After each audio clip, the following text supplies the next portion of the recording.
Hi everybody, thank you so much for tuning in. It's newsnamibia. If it's your first time joining me, please do not forget to subscribe and also do please like all the videos that are on this channel. It helps with the YouTube algorithm. So it's been a while and I'm yet here today, guys. Aren't you happy to see me? I'm also very happy to see you guys. So at the moment I'm just having snack because I cannot afford to not chew on some ghost pops.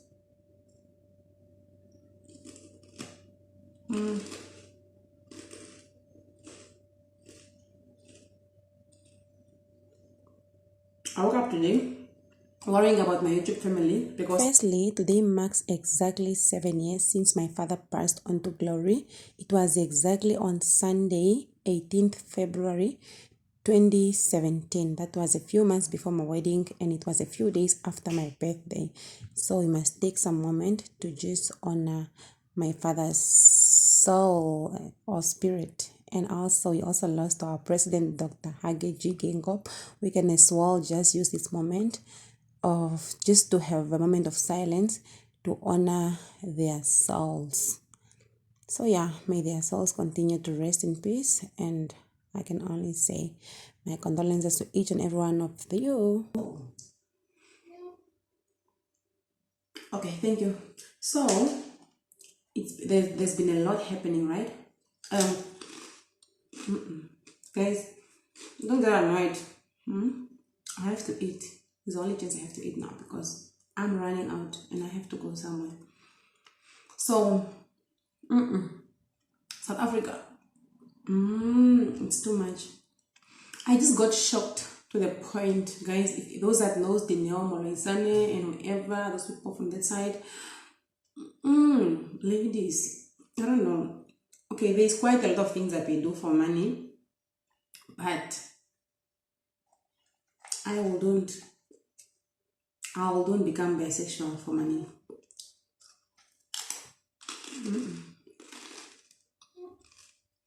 I wouldn't date another fellow woman for the bag. I'm not gonna do that. I find it very disgusting. I'm not judging those that are actually doing it right now, but I'm just saying I'm not gonna do that. I respect the choices of the women that are bisexual, but I am not. There is no, under the sun, there is nothing, no circumstance that is gonna put me, and I repeat, there's no circumstance that is gonna put me into the place or into the category or into the whatever of being a bisexual. I'm not gonna do that. Never. And I mean it, never. So growing up,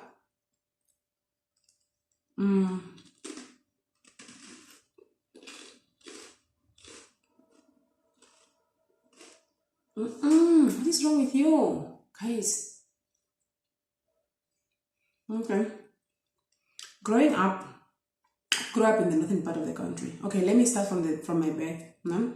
I was born in Otavi in the 1990s, and then attended my kindergarten there in Otavi, and then I lived there until I was 4 years. At the age of 4, I had to move. I was taken away from my mother. My cousin had no child at the time, so she was given to me because she just got married and then she didn't have kids, and maybe she was finding it to be so lonely. And my father decided I'm going to be given over to my cousin so that she can have a child, since the age of 4. That was now the time I was sent to the north, like Ovamboland, When I say the north, I mean the northern part of Namibia because I'm based in Namibia, So at the age of 4, I was taken over by my cousin, who was at the same time my namesake. Her name is also Maria. So and then she brought me up since I was 4. When I turned 6, I think 6. No man. Yeah, when I turned 6 years old, and then my cousin got a child. She fell pregnant when she got a child. It wasn't easy for me because I felt like this child is gonna take my place, because remember, I was now like the only child to this couple, my cousin and her husband. So I felt like this child is gonna take my place away and so on. Maybe I won't be spoiled anymore, but that never took. My position was never taken away by my cousin's child. She came as a second child of her and her husband. So I had a beautiful childhood, hey? Growing up in a very Christian house. My cousin was so much involved in church, this church elders and so on. Growing up in a very, very strictly Christian house. Like, we just rely on prayer and we believe in forgiveness and so on. So yeah, life went on. Things happened, fast forward, things happened then, and then yeah, we had to move back home.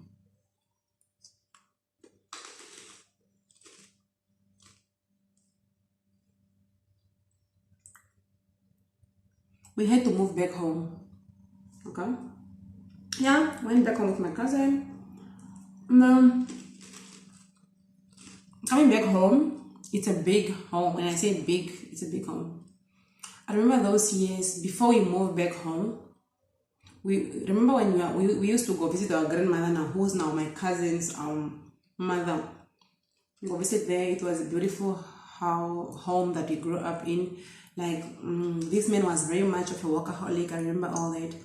I remember the funny thing is that I remember every little thing that happened in my during my childhood. I have a very, that's how good my memory is. I remember everything. So I don't know, suddenly something happened when I grew up now, and I can't remember most of the stuff. Mostly if something hurts me, it doesn't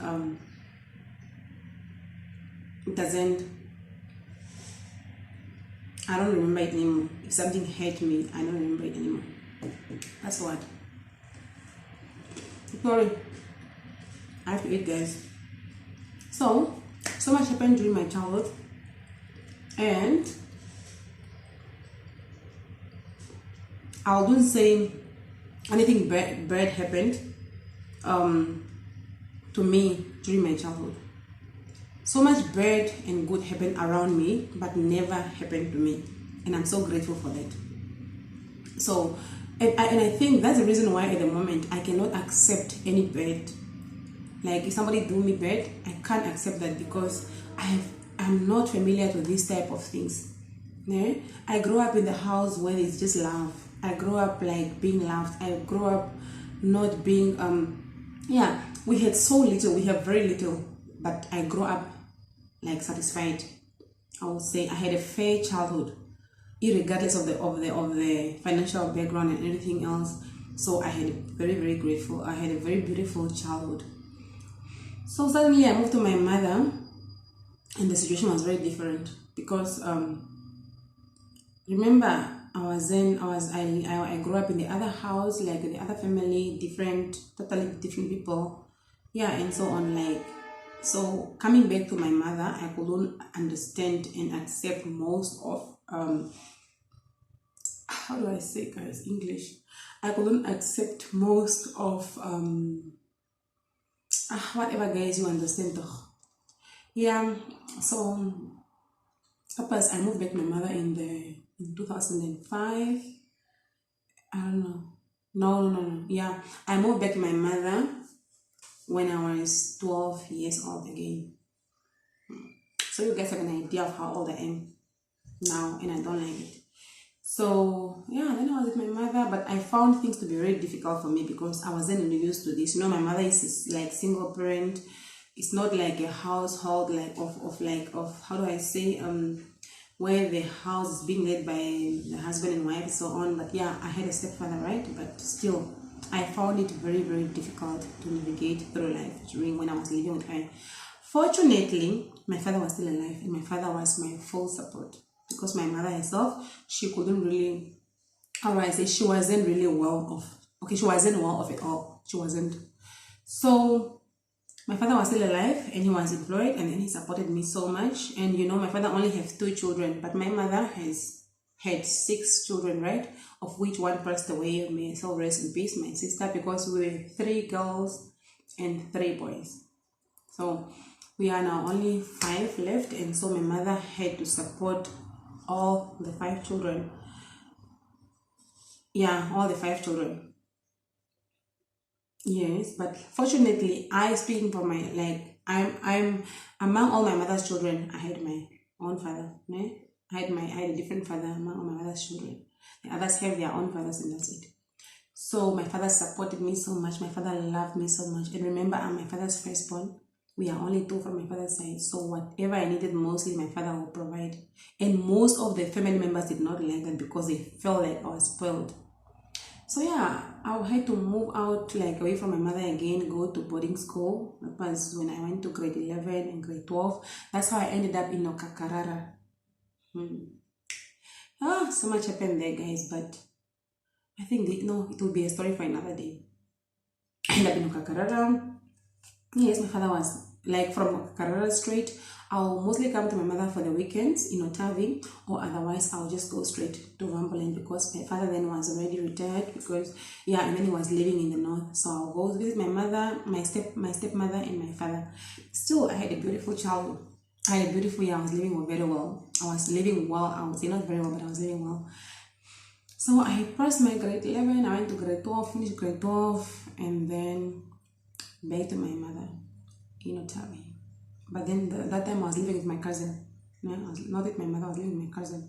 And she was taking very good care of me, guys. Like, very good care of me. I appreciate. So, I did not understand my stepfather. I didn't understand my stepfather. Okay, he was a very good man. Don't judge me. He was a very good man, but he was not good for me. And he's not good for me. Okay, I think it's because growing up in a house where there was a man, okay, or maybe because I didn't grow up in a house where, how do I put this, guys? Growing up in the house, I thought if you are in a house, growing up in a house where there is a man, whether it's your stepfather, your father, like, as long as that's the head of the house, he's supposed to be taking care of you as his child, because that man is married to your mother. No, Shwambo, they say, ngwaho kana nyoko engaho. But in my case, I didn't find it to be like that. So growing up, I didn't respect my stepfather because I didn't see how do I say? I didn't see the need of having a stepfather. I thought maybe having him just because it's just beneficial for my mother, but not to us as the children. So yeah. And then he was a very calm man, a very nice man. He is a very calm man, a very nice person. He will never start an argument with you. He will never do anything he will never do anything bad to you. But he was just not financially present in our lives. He was not contributing, like he's not let me speak about myself. He wasn't financially like supportive when it comes to me, because this life is about financially support. Like I don't know. So I was like, no, I didn't. Yeah, I used even to, when you have a stepfather, sometimes you grow. Like my stepmother, the relationship we had was very good, and then I'll always call her Meme name.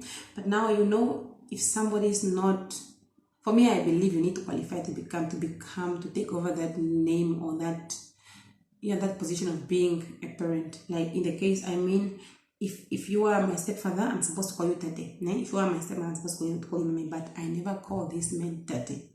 I call him by his name, Tate Hoho, because that's just how I thought. Yes, by God's grace. I think that's gonna be another story or so another day. By God's grace, my father was alive. My father has been alive until the moment I thought until God thought that now it's enough. You are grown up, you can be, and I'm gonna take your father, call him to glory. So in 2017, few months before my wedding, my father passed because he was very sickly. He was very sickly, and may his soul rest in peace. But since then, life has never been the same again.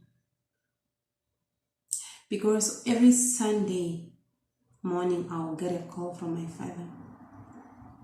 My father was blind, he couldn't see. But every Sunday morning he will call me, whether when I was at school, at the hostel. If my phone rings on a Sunday morning, because at the time I will be still sleeping, it's my father calling.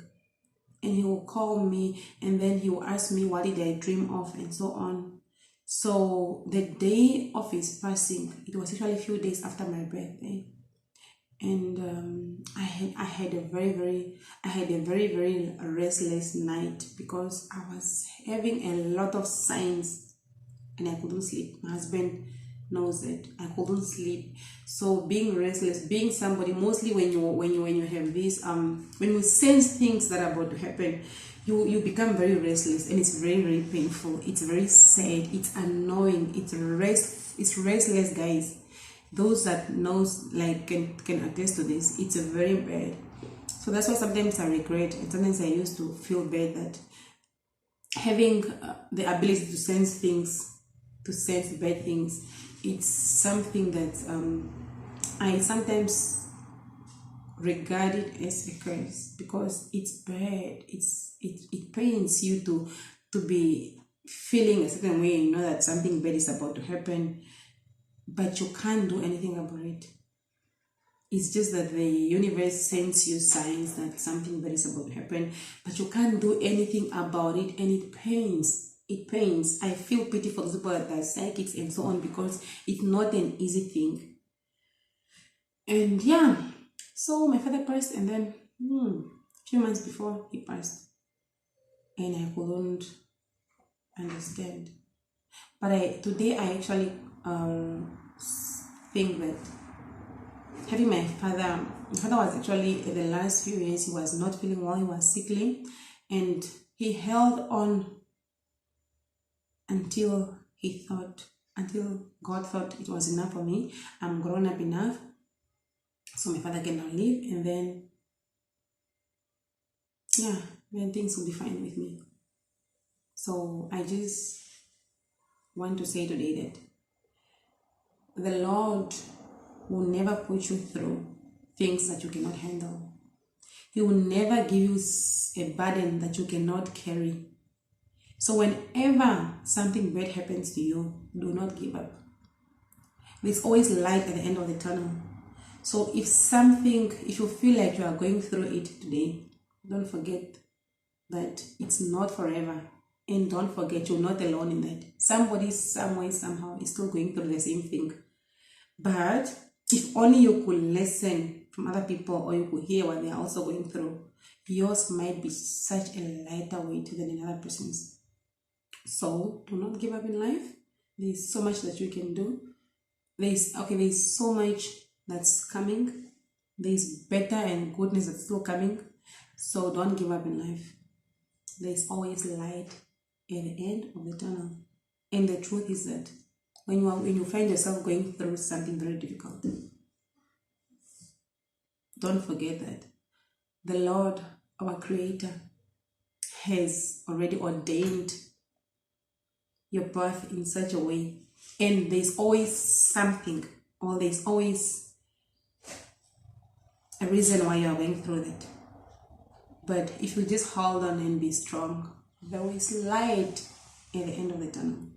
Have a beautiful day. Don't forget to like and subscribe. That's it from me. I'll see you in my next video.